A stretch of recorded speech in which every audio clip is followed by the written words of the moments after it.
ഞാൻ കണ്ട 1000 ആശകളെല്ലാം കബറടക്കി ഞാനെൻ കൽവിൽ.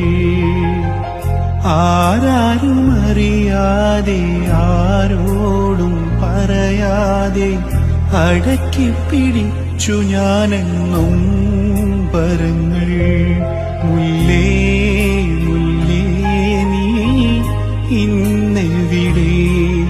കാണാൻ കണ്ണും കരളും കൊതിച്ചേ. മംഗല്യം കഴിക്കാതെ അന്നു നാം പിരിഞ്ഞില്ലേ? ആശകളായിരം നിനക്കന്ന് നൽകി ഞാൻ.